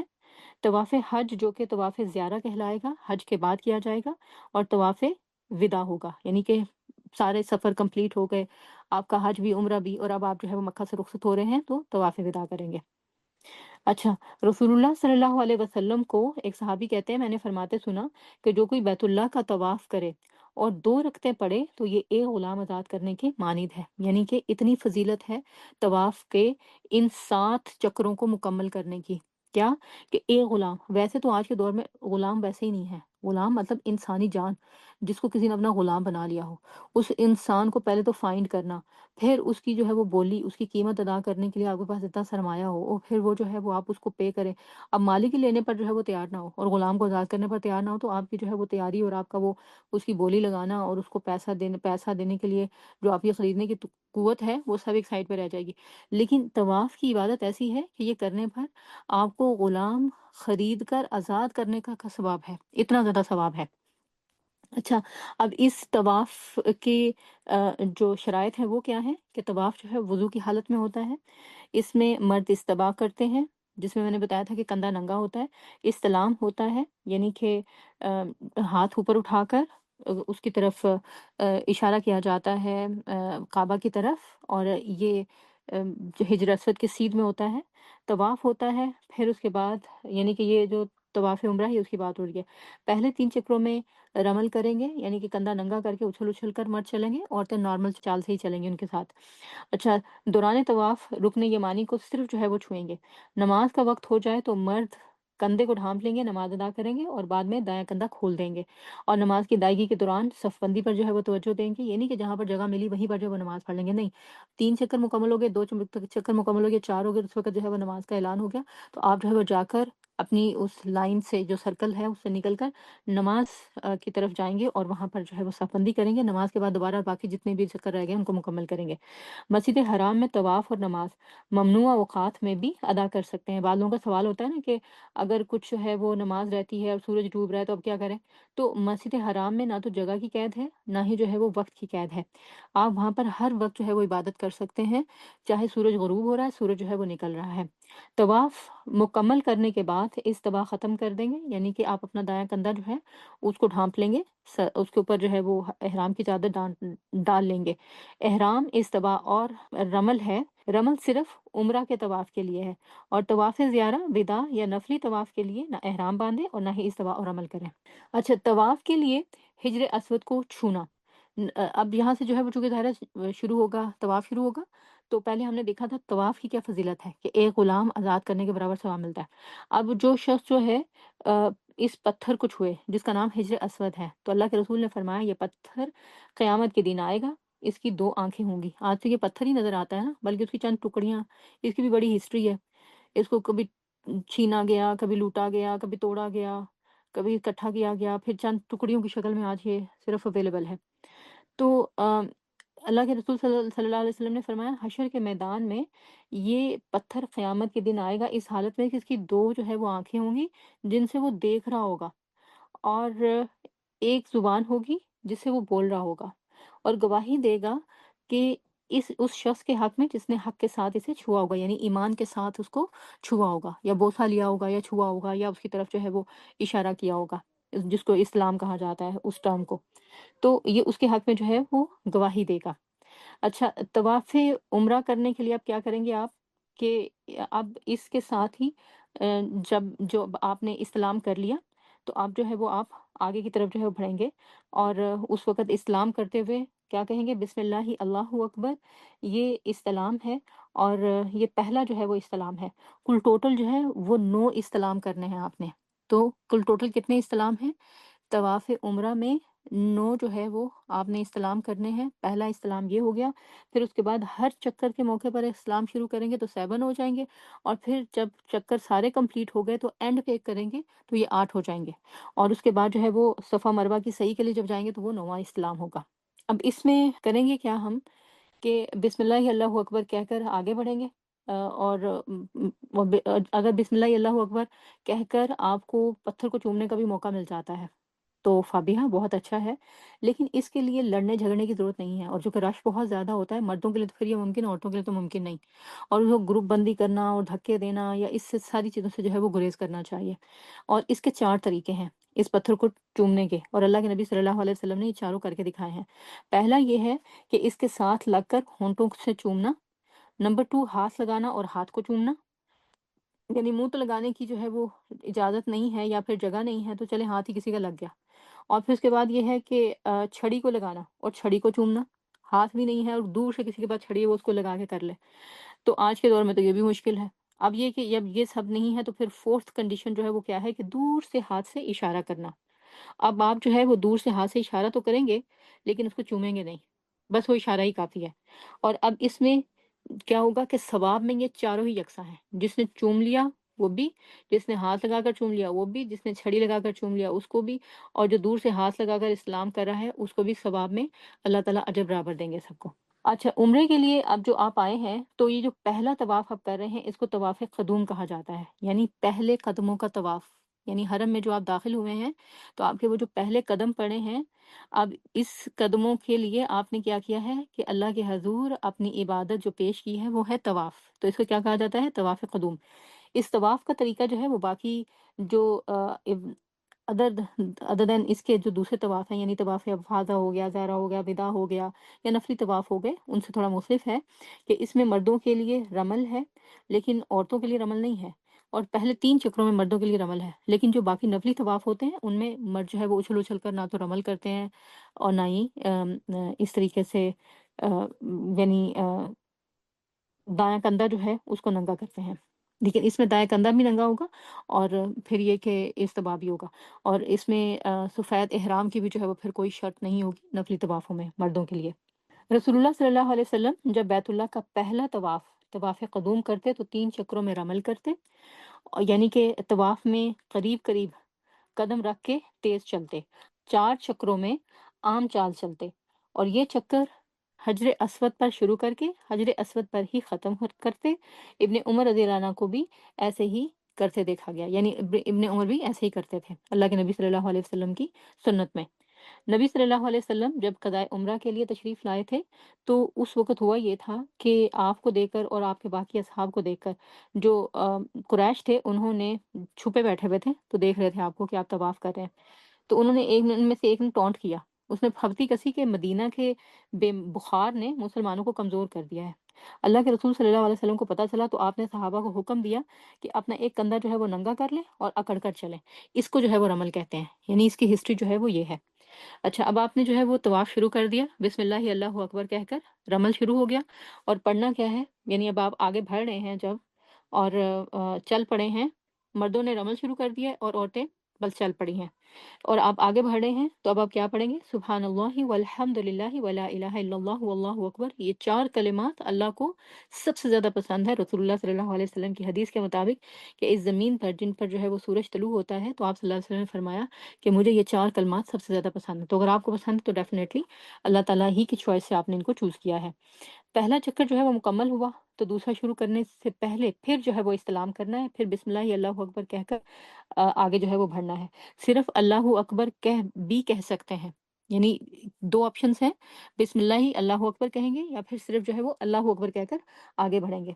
اچھا، جس طرح جو ہے وہ نماز کی ایک حالت سے دوسری حالت میں جانے کے لیے اللہ اکبر کہہ کر حالت بدلی جاتی ہے، اسی طرح جو چکر ہیں طواف کے، ان میں سے بھی ایک چکر سے دوسرے چکر میں جاتے ہوئے اللہ اکبر کہہ کر یا بسم اللہ اللہ اکبر کہہ کر جایا جاتا ہے۔ اچھا، رکن یمانی اور حجر اسود کے درمیان کیا پڑھنا ہے اب؟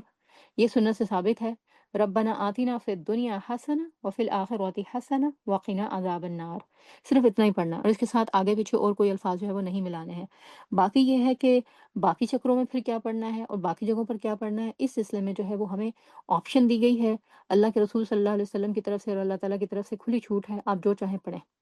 پہلا چکر مکمل ہوا، دوسرا شروع کرنے سے پہلے آپ نے استلام کیا، پھر جو ہے وہ یہی الفاظ کہے، جس طرح سے اللہ اکبر کہہ کر ایک رکن سے آپ دوسرے رکن میں گئے، تو اسی طریقے سے طواف کے ایک چکروں سے دوسرے چکر میں گئے، دوسرا چکر بھی کمپلیٹ ہوا۔ اب آپ جو ہے وہ دوسرے چکر میں یا پہلے چکر میں پہلے تو ہم نے کہا تھا نا کہ سبحان اللہ والحمد للہ ولا الہ الا اللہ واللہ اکبر پڑھے۔ اب اتنا آپ نے پڑھ لیا نا، کچھ تلبیہ نہیں اب آپ نے پڑھنی، اب آپ نے اتنا پڑھ لیا، اب اس کے بعد کوئی بھی اور دعا جو آپ مانگنا چاہتے ہیں آپ جو ہے وہ مانگ سکتے ہیں، کوئی بھی اور ذکر جو آپ کرنا چاہتے ہیں آپ جو ہے وہ کر سکتے ہیں، آپ کے اوپر کوئی پابندی نہیں ہے۔ جو دعائیں ہیں اور جو ذکر ہیں جن کی مدد سے آپ جو ہے وہ طواف کے چکروں میں آپ جو ہے وہ اللہ سے اجر پانا چاہتے ہیں، تو انہی دعاؤں اور جو اذکار ہیں ان کی مدد سے جو 7 چکر ہیں ان کا حساب بھی رکھ سکتے ہیں، کیونکہ انسان ان کو بھی بھول جاتا ہے۔ تو اس کے لیے بھی جو ہے یہ بڑی ایک ٹپ ہے کہ آپ اپنی مرضی سے کوئی بھی ذکر سلیکٹ کر سکتے ہیں پہلے چکر کے لیے، کوئی بھی دعا سلیکٹ کر سکتے ہیں دوسرے چکر کے لیے، کوئی بھی ذکر سلیکٹ کر تیسرے کے لیے، چوتھے کے لیے۔ اگر آپ نے 7 دعائیں یا 7 اپنے جو ذکر سلیکٹ کر لیے ہیں، تو آپ کو جو ہے یہ جو طواف کے چکر ہیں یہ بھولیں گے نہیں، کیونکہ بعض لوگ جو ہے وہ انگلیوں پر ہاتھ رکھتے ہیں، بعض لوگ جو ہے وہ تسبیح کے دانوں سے اس کا حساب رکھتے ہیں۔ تو سب سے ایزی جو ہے وہ کیا ہے کہ آپ 7 چکروں کے لیے ایک دعا مقرر کر لیں اور اسی کو جو ہے وہ پڑھنا شروع کریں، تو آپ کو چکر نہیں بھولیں گے۔ رمل کے 3 چکر پورے کرنے کے بعد جو مرد ہیں وہ نارمل واک کریں گے اور استوا کریں گے، یعنی کندھا ان کا جو ہے وہ خالی ہوگا، اور عورتیں نہ تو رمل کریں گی اور نہ ہی جو ہے وہ احرام کا لباس ان کے لیے ضروری ہے جو کہ مردوں کے لیے ہے۔ 7 چکر مکمل کرنے کے بعد اب کیا ہوگا کہ آپ 8واں چکر تو نہیں کریں گے لیکن 8واں استلام ضرور کریں گے، اور مقام ابراہیم پر مردوں کو بھی اور عورتوں کو بھی اب 2 نفل جو ہے وہ ادا کرنے ہیں۔ یہ 2 نفل جو ہیں یہ طواف کا حصہ ہیں، تو 2 نفل کہاں پڑھنے ہیں؟ مقام ابراہیم پر۔ لیکن اگر ظاہر ہے کہ بہت کراؤڈڈ پلیس ہے اور بہت ارد گرد جو ہے وہ رش ہے اور جگہ نہیں مل رہی، تو اس کے لیے جو ہے وہ پھر کیا ہے، اگین دھکم پھیل کرنے کی ضرورت نہیں ہے، لڑائی جھگڑا کرنے کی ضرورت نہیں ہے۔ جہاں پر بھی جگہ ملتی ہے حرم میں آپ 2 رکعت نفل جو ہے وہ پڑھ سکتے ہیں۔ اور مقام ابراہیم پر جب آپ نے نماز کے لیے جانا ہے تو اس وقت کیا کہتے جانا ہے؟ وَاتَّخِذُوا مِن مَّقَامِ إِبْرَاهِيمَ مُصَلًّى۔ طواف کے 2 نفل جو ہے وہ ادا کریں گے، پہلی رکعت میں سورۃ الکافرون اور دوسری میں سورۃ الاخلاص پڑھیں گے، کچھ بھی اور پڑھ سکتے ہیں لیکن سنت یہ ہے۔ اور یہ نوافل مسجد الحرام میں کہیں بھی ادا کیے جا سکتے ہیں اور وہ ضروری نہیں ہے کہ مقام ابراہیم ہی ہو۔ اب آپ نے مقام ابراہیم پر بھی 2 نفل پڑھ لیے، اور اب آپ جو ہے وہ کیا کریں گے کہ 2 رکعتیں پڑھنے کے بعد ملتزم یعنی کہ خانہ کعبہ کے دروازے اور حجر اسود کا درمیانی حصہ اس کے پاس آئیں گے۔ یہاں پر جو ہے وہ ایک روایت میں تو یوں ملتا ہے کہ نبی صلی اللہ علیہ وسلم نے یہاں پر سے چمٹ کر دعا کی، لیکن اگر ایسا نہیں بھی ہے تو آپ ملتزم کی طرف آئیں اور آپ جو ہے وہ آپ دعائیں کر سکتے ہیں اس کے بارے میں۔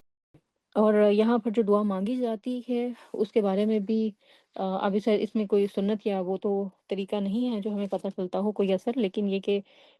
بعض لوگ جو ہے وہ یہ کہتے ہیں کہ جہاں پر جو دعائیں مانگی جاتی ہیں وہ قبول ہوتی ہیں، تو حرم میں اور مکہ میں مسجد الحرام کے اندر آپ جہاں پر بھی دعا مانگیں گے اور خاص طور پر خلوص دل سے مانگیں گے، نیت کے ساتھ مانگیں گے، تو اللہ تعالیٰ اس کو جو ہے وہ ضرور قبول کریں گے۔ پھر یہ ہے کہ اگر آپ کو ملتزم پر جگہ نہ ملے اور آپ کہیں کہ یہیں پر جو ہے وہ آپ نے دعا مانگنی ہے، تو وہاں پر لڑائی جھگڑا کرنے کی پھر ضرورت نہیں ہے، بلکہ اب آپ جو ہے جہاں پر آپ نے 2 رکعت نماز پڑھی تھی وہیں پر بیٹھ کر جو ہے وہ آپ دعا مانگ سکتے ہیں، کیونکہ دعا کی قبولیت کی جگہ ہی نہیں، دعا کی قبولیت کا وقت بھی ہوتا ہے، تو یہ دعا کی قبولیت کا وقت ہے، تو آپ جو ہے وہ اپنی جگہ پر بیٹھ کر بھی مانگیں گے، دعا قبول ہو جائے گی۔ اس طرح اب اس کے بعد آپ نے طواف کمپلیٹ کر لیا، 7 چکر، مقام ابراہیم پر 2 نفل بھی ادا کر لیے، تو جو نیکسٹ سٹیپ ہوگا وہ آب زمزم پینے کا ہوگا۔ تو اب آپ جو ہے وہ آب زمزم کی طرف آئیں گے۔ یہاں پر پہلے تو آب زمزم کا کنواں ہوا کرتا تھا اور اب انہوں نے اس کو کور کر دیا ہے، اور اب آپ یہاں پر آب زمزم صرف کولر کی جو انہوں نے ایک فیسلٹی رکھی ہے وہیں سے آپ لے کر پی سکتے ہیں، اور اس میں یہ ہے کہ کچھ پانی پینے کے بعد سر پر بھی جو ہے وہ بہانا سنت ہے۔ طواف مکمل کرنے کے بعد آپ آب زمزم پینا اور اس کا کچھ حصہ سر پر ڈالنا چاہیں اگر تو یہ مستحب ہے، آپ کر سکتے ہیں۔ زمزم پینے سے قبل مانگی گئی دعا قبول ہوتی ہے، اور عبداللہ ابن عباس کے بارے میں آتا ہے کہ یہاں انہوں نے دعا مانگی تھی، تو آپ زمزم پینے سے پہلے کوئی بھی دعا مانگ سکتے ہیں۔ اچھا، زمزم پینے سے قبل رسول اللہ صلی اللہ علیہ وسلم سے کوئی خاص دعا مانگنا سنت سے ثابت نہیں ہے، یعنی آپ کو جو دل چاہے وہ مانگے۔ زمزم کا پانی کھڑے ہو کر پینا مستحب ہے، بیٹھ کر بھی پی سکتے ہیں لیکن کھڑے ہو کر پینا بھی جو ہے وہ مستحب ہے۔ اچھا، اب ہم نے طواف بھی کمپلیٹ کر لیا ہے، اور جو مقام ابراہیم ہے وہاں پر 2 نفل بھی پڑھ لیے ہیں، آب زمزم بھی جو ہے اس کو پی لیا ہے۔ تو ایک دفعہ آگے بڑھنے سے پہلے جو ہم نے طواف کیا ہے اس کے بارے میں کچھ مزید خصوصی چیزیں ان کو ذہن میں رکھنا بہت ضروری ہے۔ ایک بات تو اس کی فضیلت کے سلسلے میں ہے کہ اللہ کے رسول صلی اللہ علیہ وسلم نے فرمایا، جو شخص بیت اللہ کا طواف کرے اور بیت اللہ کا طواف کرتے ہوئے ایک قدم بھی جو آگے اٹھاتا ہے اور رکھتا ہے، اس کے لیے اس کی 10 نیکیاں لکھی جاتی ہیں، اس کی 10 گناہ معاف کیے جاتے ہیں، 10 درجات بلند کیے جاتے ہیں۔ تو گویا طواف میں بعض اوقات جب طواف لمبا ہو جاتا ہے، رش زیادہ ہو جاتا ہے، اور اسی کے چکر میں لوگ دھوکہ دہی کرنا چاہتے ہیں اور رولز توڑ کر بریک کر کے مطاف میں آ کر جو ہے وہ طواف کے چکر لگاتے ہیں۔ اگر اس کی جگہ ان کو یہ حدیث پتہ ہو نا کہ اللہ کے رسول صلی اللہ علیہ وسلم نے فرمایا جو ایک قدم بھی آگے بڑھاتا ہے، تو اگر ہو سکتا ہے آپ کو 1 لاکھ قدم آگے بڑھانا پڑ رہے ہیں، تو سمجھے 1 لاکھ نیکیاں تو مل گئی آپ کو اس ایک طواف میں ہی۔ اور ایک جو ہے وہ 10 نیکیاں اگر آپ کی لکھی جاتی ہیں اور 10 گناہ معاف ہوتے ہیں ایک ایک قدم کے اوپر، تو سوچے کتنے گناہ جو معاف ہو گئے، اور اس کے ساتھ 10 درجات جو ہے بلند کیے جاتے ہیں اس انسان کے۔ تو ان چیزوں کو ذہن میں رکھنا بہت ضروری ہے۔ اگر کوئی آپ کو ایسا کہے بھی نا کہ یہاں سے چل کے پڑھتے ہیں، تو آپ ان سے کہیں نہیں، میرے پاس اس سے زیادہ اچھی آپشن موجود ہے، میں اس سے زیادہ اجر جو ہے وہ سمیٹ سکتی ہوں۔ اچھا، طواف کے آداب۔ طواف کے آداب میں ایک تو چیز ہم نے دیکھی تھی باوضو ہونا، دوسری چیز جس کو ہم عموماً نظر انداز کر دیتے ہیں، کوئی چکر بہت لمبے ہوتے ہیں اور گروپ کی شکل میں بھی ہوتے ہیں، لوگ کوئی ساتھ بھی ہوتے ہیں، تو پھر باتیں شروع کر دیتے ہیں، جبکہ جس طرح نماز کے اندر خشوع و خضوع بہت ضروری ہے، اس طرح طواف کے دوران بھی خشوع و خضوع کا مظاہرہ کرنا بہت ضروری ہے۔ خشوع و خضوع کی کنڈیشن جہاں پر لازمی ہونا چاہیے، یعنی اللہ کے گھر کی ہیبت آپ کے اوپر طاری ہو، اللہ کی عظمت کا خیال ہو، اور اس کے سامنے آپ اپنے آپ کو موجود اور حاضر سمجھیں، اس کے گھر کا چکر لگا رہے ہیں تو ادب سے احترام کے ساتھ، اور یہی جو ہے وہ خشوع و خضوع کی کیفیت ہوگی آپ کی۔ اچھا، عاجزی کے ساتھ جو ہے وہ دعائیں کرنا طواف کے دوران، یہ بھی بہت ضروری ہے، کیونکہ جب انسان کو ایک کام کرنا پڑتا ہے، مسلسل پڑھنا پڑتا ہے، تو پھر وہ تنگ آ جاتا ہے، وہ کہتا ہے جلدی جلدی ختم ہو، تو اس دوران میں خاموشی کے ساتھ بھی نہیں رہنا چاہیے، عاجزی کے ساتھ ساتھ جو ہے وہ دعائیں کرنا چاہیے۔ خشوع و خضوع کی کیفیت دیکھی تھی ہم نے، اس میں اب اگلا کام کیا کرنا ہے؟ دعائیں کرنے کا۔ طواف کے دوران جو ہے آپ تلبیہ نہیں پڑھیں گے، تلبیہ اس سے پہلے پہلے ہی ہے، یعنی کہ کعبہ کو دیکھنے جب آپ نے دیکھا تو پھر اس کے بعد تلبیہ آپ بند کر دیں گے۔ عورتوں کو مردوں کے ساتھ کی ان کے مقابلہ کرنے کے لیے ان کی بھیڑ میں گھسنا ضروری نہیں ہے کہ وہ ان کے ساتھ جا کے بھیڑ میں گھس کر مقابلہ کر کے ہجر اسود کو چومیں یا رکن یمانی کو ہاتھ لگائیں،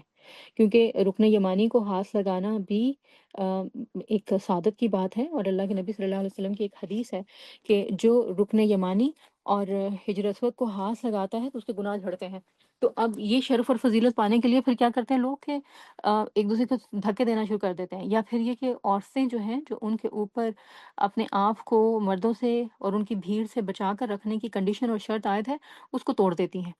تو ان کنڈیشنز کو توڑنے کی ضرورت نہیں ہے، بلکہ آگے بڑھیں اور جو اللہ تعالیٰ نے آپ کے لیے اجر و ثواب لکھا ہے اس کو لینے کی کوشش کریں۔ پھر اس میں جو ہے وہ کیا ہے کہ شعور کے ساتھ مطلب جانتے ہوئے ذکر کرنا ہے اور دعائیں کرنی ہے، کیونکہ بعض اوقات جب کوئی ساتھ ایسا ہوتا ہے نا جس کو علم زیادہ ہوتا ہے، یعنی کوئی معلم ہی ہو گیا، یا پھر یہ کہ خاندان رشتہ داروں میں سے جا رہے ہیں تو کوئی ایک جو ہے اس کو کچھ زیادہ آتا ہے، اب وہ جو پڑھ رہا ہے باقی سب اندھوں کی طرح آنکھیں بند کیے کچھ نہ جانتے ہوئے بس وہ پیچھے پڑے جا رہے ہیں، یہ کرنے کی ضرورت نہیں ہے، بلکہ ابھی سے جو آپ کے ساتھ جا رہے ہیں ان کو تیار کریں، ان کو کہیں کہ آپ نے جو ذکر بھی کرنا ہے اس کا مطلب جانتے ہوئے کرنا ہے، کیونکہ اسی سے جو ہے وہ آپ کے اندر خشوع و خضوع کی کیفیت آئے گی، اسی سے عاجزی آئے گی، اور اسی سے آپ جو ہے وہ دعائیں اللہ کے حضور آپ جو ہے وہ حضوری قلب کے ساتھ، یعنی دل کے پورے قرار کے اور ثبات کے ساتھ جو ہے وہ مانگیں گے۔ اچھا، طواف جو ہے وہ ختم کرتے وقت پھر جو ہے وہ بسم اللہ اللہ اکبر کہہ کر اس کو ختم کرنا ہے، تو اس طریقے سے جو ہے وہ طواف کمپلیٹ ہو جائے گا۔ اور ساتھ میں ایک چیز اور کہ چپ چاپ جو ہے وہ طواف نہیں کرنا ہے، ذکر کرتے ہوئے طواف کرنا ہے، دعائیں کرتے ہوئے جو ہے وہ طواف کرنا ہے، کیونکہ اللہ کے نبی صلی اللہ علیہ وسلم نے فرمایا ہے کہ خانہ کعبہ کا طواف سعی جمرات کو کنکریاں مارنا، یہ سب اللہ کا ذکر قائم کرنے کے لیے ہیں۔ تو آپ حج پر جا رہے ہیں، چاہے وہ عمرے کا موقع ہے، طواف ہے، آگے سعی کا موقع بھی آئے گا، سعی ہے، جمرات ہیں، کنکریاں، جتنا بھی جو ہے وہ آپ جمرات کو کنکریاں ماریں گے، تو ان سب موقعوں پر کیا کرنا ہے؟ اللہ کا ذکر جو ہے اس کو کثرت کے ساتھ کرنا ہے۔ اور ایک اور چیز جو کہ حدیث میں آپ کے سامنے رکھوں گی، اس میں کیا ہے کہ کعبۃ اللہ کا طواف، اللہ کے رسول صلی اللہ علیہ وسلم نے ارشاد فرمایا کہ کعبۃ اللہ کا طواف جو ہے وہ نماز کی طرح ہے۔ مگر تم بات کر سکتے ہو تو چاہیے کہ نیکی اور بھلائی ہی کی بات کرو، اور دوسروں کو اذیت دینے سے بچانا بھی کیا ہے؟ نیکی ہے۔ تو اس دوران میں اگر آپ کو طواف ختم کرتے ہوئے باہر نکلنا ہو، اب آپ کا جو ہے وہ 7واں چکر کمپلیٹ ہو گیا، اور آپ جو ہے وہ کعبہ کے قریب کے سرکل میں تھے، تو اب آپ توڑ کے نکلیں گے تو آگے پیچھے سے دھکے دیتے ہوئے نکلیں گے۔ تو ضروری یہ ہے کہ اس چیز کا پہلے سے ہی آپ جو ہے وہ ذہن میں رکھیں کہ اگر میں قریب کے سرکل میں ہوں تو 7 چکر تک آتے آتے میں اینڈ کے چکر پر آ جاؤں، آخر میں لوگوں کی طرف جو ہے وہ آ جاؤں، تاکہ جب مجھے باہر نکلنا ہو تو اس وقت جو ہے وہ مجھے دھکے جو ہے وہ نہ دینے پڑیں، کیونکہ یہ آپ نیکی کا کام کر رہے ہیں، تو نیکی کے کام میں دوسروں کو اذیت دینے سے بچنا بھی شامل ہے۔ تو یہ عمرہ کا باقی حصہ ہے، یہ بھی بہت امپورٹنٹ ہے، یعنی صحیح جو ہے یہ عمرہ کا پارٹ ہے، تو اس کو مکمل کریں گے۔ اب آپ جب صحیح کے لیے جائیں گے تو کرنا کیا ہے کہ مقام ابراہیم کے اپوزٹ جو برآمدیں ہیں وہاں سے اندر جانا ہے، اور یہاں سے اندر جاتے ہوئے ایک لمبی چوڑی سلائڈ ہے، وہاں سے آپ گزرتے ہوئے آپ صفا پر جو ہے وہ پہنچ جائیں گے، اور صفا پر جب آپ پہنچیں گے تو وہاں پر پہنچتے آپ نے جو پڑھنا ہے وہ وہاں اوپر بھی جو ہے وہ لکھا ہوگا، سورہ بقرہ کی جو آیت ہے 185، اس میں اللہ تعالیٰ نے صفا و مروہ کی جو تعریف کی ہے، اس کو شعائر اللہ جو ہے وہ قرار دیا ہے، یہ وہ والی آیت ہے۔ جب آپ وہاں پہنچیں گے تو پھر جو ہے وہ آپ اس آیت کو جو ہے وہ پڑھیں گے، اور وہ آیت یہ ہے کہ ان الصفا والمروة من شعائر اللہ ومن حج البیت او اعتمر فلا جناح علیہ ان یطوف بہما ومن تطوع خیرا فإن اللہ شاکر علیم۔ یہاں پر جو ہے وہ آیت کمپلیٹ ہوگی، اور اس آیت کے پڑھنے کے بعد آپ جو صفا پہاڑی ہے اس کی طرف جائیں گے، اور اس کے اوپر اتنا اوپر جو ہے وہ آپ چڑھیں گے کہ یہاں سے آپ کو قبلہ رخ ہوں گے، قبلہ آپ کو جو ہے وہ نظر آئے۔ تو جب آپ قبلہ رخ ہوں گے تو یہاں پر پھر اب آپ نے اپنے لیے صحیح شروع کرنے سے پہلے قبلہ رخ ہا کی طرف ہو کر ہاتھ اٹھا کر 3 مرتبہ آپ نے تکبیر کہنی ہے، اللہ اکبر، اللہ اکبر، اللہ اکبر، اور پھر جو ہے وہ یہ دعا پڑھنی ہے کہ لا الہ الا اللہ وحدہ لا شریک لہ لہ الملک ولہ الحمد وہو علی کل شیء قدیر۔ پھر اس کے بعد آپ نے پڑھنا ہے کہ لا الہ الا اللہ وحدہ انجز وعدہ ونصر عبدہ وہزم الاحزاب وعدہ۔ یہ اسکرین شاٹس آپ کے لیے اویلیبل ہیں، اس کے ساتھ ترجمہ بھی ہے۔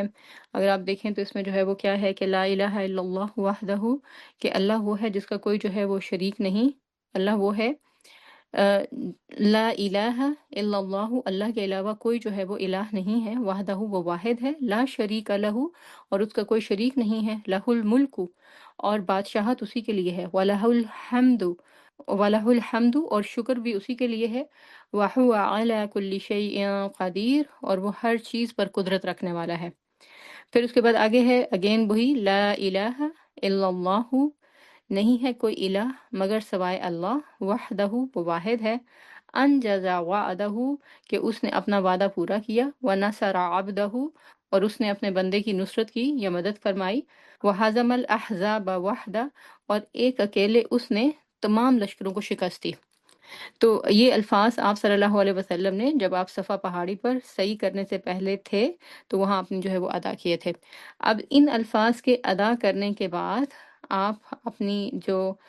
نیت ہے صحیح کی اس کو آپ کر سکتے ہیں، لیکن اس سے پہلے آپ جتنی بھی دعائیں چاہیں، جو بھی آپ کو یاد ہوں، جو آپ مانگنا چاہیں، آپ وہ جو ہے وہ کر سکتے ہیں یہاں پر۔ اور پھر جب آپ جو ہے وہ دعا کریں جو آپ کو زبانی یاد ہوں، یا پھر یہ کہ سنت سے جو دعائیں ہیں وہ ہیں، قرآن سے جو دعائیں ہیں وہ ہیں، مانگ سکتے ہیں وہ مانگیں۔ جب آپ کا دل بھر جائے اب آپ یہاں سے جو ہے وہ صحیح کرنا شروع کر سکتے ہیں، اور جب آپ صحیح کرنا شروع کریں تو اس کے لیے جو الفاظ ہیں صحیح کے وہ جو ہمیں سنت میں ملتے ہیں وہ یہ ہیں، ابدأ بما بدأ اللہ بہ، کہ میں وہیں سے شروع کرتا ہوں جہاں سے اللہ نے شروع کروایا، اور جب آپ یہ الفاظ پڑھیں گے اس کے بعد اب آپ جو ہے وہ چلنا شروع کریں گے، اور چلنا یہ آپ شروع کریں گے جو مروہ کی پہاڑی ہے اس کی طرف۔ اب جب مروہ پر پہنچیں گے تو آپ کا جو ہے وہ ایک چکر کمپلیٹ ہو جائے گا مروہ کے اوپر جو ہے وہ پہنچ کر۔ اب جب آپ مروہ پہ پہنچیں تو وہاں پر آپ نے واپس جو ہے وہ آم، آنا ہے دوبارہ جو ہے وہ صفا کی طرف۔ تو صفا کی طرف جو ہے وہ آنے سے پہلے اگین آپ نے ظاہر ہے کہ قبلہ رخ ہو کر ہاتھ اٹھا کر 3 مرتبہ اللہ اکبر کہنا ہے، اور پھر وہی الفاظ جو کہ لا الہ الا اللہ وحدہ لا شریک لہ لہ الملک و لہ الحمد وہو علی کل شیء قدیر۔ اور پھر اس کے بعد جو ہے آگے جو الفاظ ہیں جو کہ لا الہ الا اللہ وحدہ انجز وعدہ ونصر عبدہ وہزم الاحزاب وحدہ، یہ الفاظ جو ہے وہ ادا کرنے ہیں، اور پھر واپس جو ہے وہ آپ نے صفا کی طرف چل پڑنا ہے۔ جب صفا سے مروہ کی طرف گئے تھے تو ایک چکر کمپلیٹ ہوا تھا، اب واپس جو ہے وہ مروہ سے صفا کی طرف جائیں گے تو دوسرا چکر کمپلیٹ ہوگا۔ اسی طرح مروہ سے صفا کی طرف جانے سے پہلے بھی یہ الفاظ ادا کرنے کے بعد آپ مروہ کی پہاڑی پر جتنی دیر کھڑے ہو کے دعا کرنا چاہتے ہیں دعا کریں، جب آپ کا دل بھر جائے تو آپ دوبارہ جو ہے وہ صفا کی طرف جا سکتے ہیں۔ صفا پر کیا ہوا عمل جو دہرائیں گے یہ صحیح مسلم میں ہے، اور پھر صحیح کرتے ہوئے کثرت سے ذکر و دعا، تسبیح، تحلیل، حمد و ثنا کریں گے، یہ بھی مردوں عورتوں کے لیے دونوں کے لیے مشترک ہے۔ اچھا، اسی طریقے سے جو ہے وہ اگر جب آپ دونوں پہاڑیوں کے درمیان جو ایک جگہ آتی ہے جہاں پر آپ نے جو ہے وہ بھاگنا ہے، صحیح کرنی ہے، اس کے درمیان جو ہے وہ لائٹس لگی ہوئی ہوں گی، تو ان لائٹس کے اوپر جو ہے وہ بھاگ کر مرد جو ہے وہ طے کریں گے اس جگہ کو، اس رستے کو، لیکن عورتیں جو ہے وہ اپنے معمول کی چال ہی جو ہے وہ چلیں گی۔ جب یہ کمپلیٹ ہو جائے گا صفا و مروہ کی صحیح 7 ٹائم، تو پھر اب یہ ایک ٹپ ہے، اب یہ کوئی سیٹ پیٹرن رول نہیں ہے کہ جب آپ صحیح کمپلیٹ کریں گے تو وہ دو، ایک تو آپ کا چکر ہو گیا صفا سے مروہ کی طرف 1 چکر کمپلیٹ ہو گیا، مروہ سے واپس صفا کی طرف جائیں گے 2، پھر اس کے بعد جو ہے وہ واپس اگر صفا سے مروہ کی طرف آ رہے ہیں 3 ہو گیا، مروہ سے پھر واپس صفا کی طرف جا رہے ہیں تو 4 کمپلیٹ ہو گیا۔ تو اسی طریقے سے آپ جو ہے وہ 5 اور 6 اور 7 جب کمپلیٹ کریں گے تو آپ صفا سے دراصل مروہ کی طرف آئیں گے اور مروہ پہ پہنچیں گے۔ تو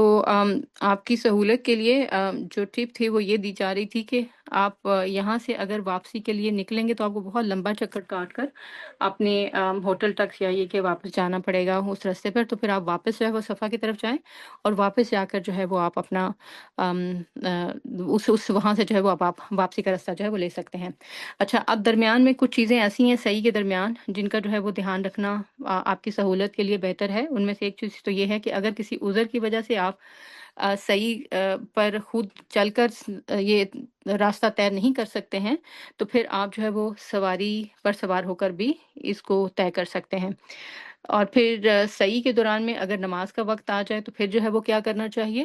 پھر سعی کو چھوڑ کر باجماعت جو ہے وہ نماز ادا کرنی چاہیے۔ یعنی حرم کے اندر اگر آپ موجود ہیں تو حرم کے اندر کی جو ایک نماز ہے وہ اللہ کے نبی صلی اللہ علیہ وسلم کی حدیث کے مطابق 1 لاکھ نمازوں کے اجر کے برابر ہے۔ تو اگر آپ کو یہ موقع مل رہا ہے تو پھر آپ جو ہے وہ سب کے ساتھ مل کر باجماعت نماز جو ہے وہ ادا کریں۔ صحیح کے لیے وضو کی شرط نہیں ہے، لیکن ظاہر ہے کہ اگر نماز کے لیے آپ کھڑا ہوں گے تو پھر آپ کو جو ہے وہ وضو کر کے آنا پڑے گا۔ اور اس کے علاوہ یہ کہ اگر عورت حائضہ ہے تو وہ صحیح تو کر سکتی ہے، لیکن ظاہر ہے کہ اس کو اس وقت جو ہے وہ نماز میں پھر شامل نہیں ہونا۔ نماز کے بعد جو ہے وہ پہلا چکر شمار کرتے ہوئے پھر کیا کریں گے، باقی چکر مکمل کریں گے، کیونکہ ظاہر ہے آپ نے بیچ میں چھوڑ کر صحیح جو ہے اس کو انکمپلیٹ چھوڑ کر آپ نے نماز کو جوائن کیا تھا، تو نماز کمپلیٹ ہو کر ہوگی جب، تو پھر کیا کریں گے کہ پہلا چکر شمار کرتے ہوئے باقی چکر جو ہے مکمل کریں گے، یعنی کہ پچھلے جو چکر تھے وہ بھی آپ ان کا رکھیں گے حساب، اور اگلا چکر جو ہے اس کے آگے شروع ہوگا۔ اور خواتین بھی جو ہے وہ اس کی پابندی کریں گی، سیم جو ہے وہ یہی ہے۔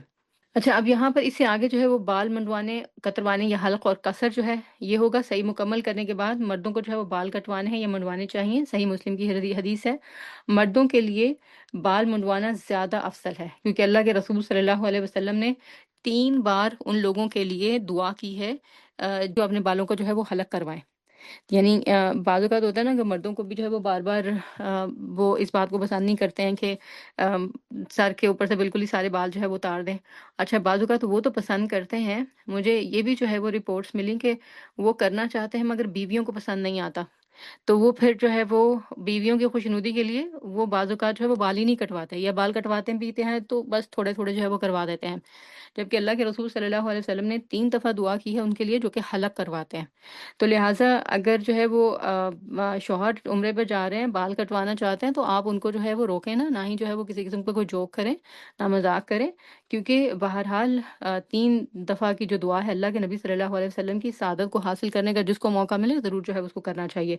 دوسرا جو ہے وہ کیا ہے، قصر، تو اس میں پھر یہ ہے کہ بال اگر اگر بالکل بال جو ہے وہ حلق نہیں کروائے گا، یعنی بالکل ٹینڈ نہیں کروائے گا، تو بال جو ہے وہ سارے کے سارے سر کے بال جو ہے وہ قصر کروائیں گے، وہ چھوٹے ہوں گے ساری جگہوں سے۔ اچھا، اسی طرح سے جو عورتیں ہیں، عورتیں جو ہیں وہ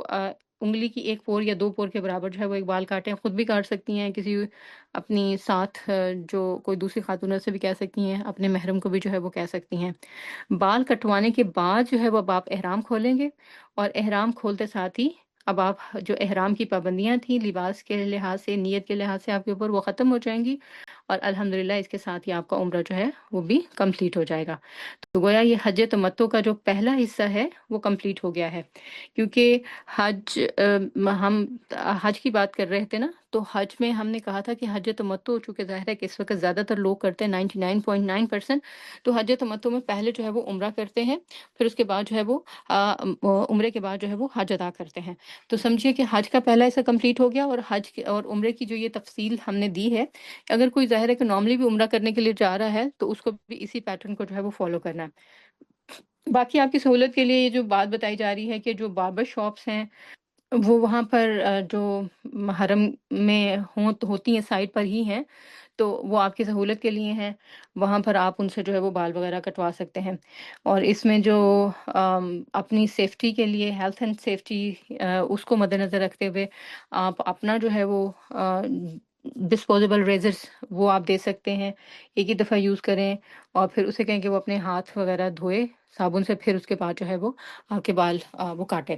اچھا، اس سلسلے میں ایک اور چیز جس کا خیال رکھنا ٹپ کے طور پر بہت ضروری ہے، کیونکہ ظاہر ہے کہ عورت کا جو ہے وہ پردہ جو